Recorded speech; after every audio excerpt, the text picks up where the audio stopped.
Hindi pa final ang 12-day airing suspension na ipinataw ng MTRCB sa It's Showtime. At ayon pa sa MTRCB, nag-inhibit si Chairperson Lala Soto sa botohan sa issue. Saksi, si Nelson Canlas. Kasunod ng inilabas na desisyong patawan ng suspension ang noontime show na It's Showtime kahapon. Natanggap namin ang ruling ng MTRCB.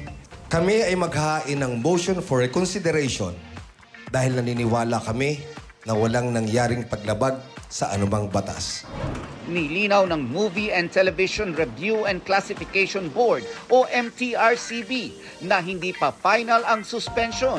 Sabi ni MTRCB Chairperson Lala Soto, binigyan ito ng 15 araw ang It's Showtime para maghain ng motion for reconsideration. With others, pwede naman talagang nasuspend na kanina pa lang. But no, again, in the spirit of fairness, we are giving them the chance. Kaya hindi sila suspended today. We will wait for its finality. Si Soto ay anak ni dating Senate President Tito Soto na may noontime show din sa ibang estasyon.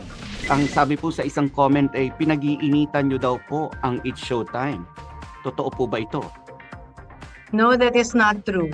Siguro natural lang naman sa mga supporters ang maging ganun ang pakiramdam kasi siguro naririnig nila na parating nare-report. But hindi po kasalanan ng MTRCB ang violations na ginagawa nila. Dagdag niya, ang kaso daw ng It's Showtime ay dinesisyonan ng MTRCB Board. Sa isang pahayag naman ng MTRCB, sinabi nitong nag-inhibit daw sa botohang kaugnay dito si Soto. Para sa GMA Integrated News, Nelson Canlas ang inyong saksi. Mga kapuso, sama-sama tayong maging saksi. Mag-subscribe sa GMA Integrated News sa YouTube. Para sa mga kapuso abroad, samahan niyo kami sa GMA Pinoy TV at sa www.gmanews.tv.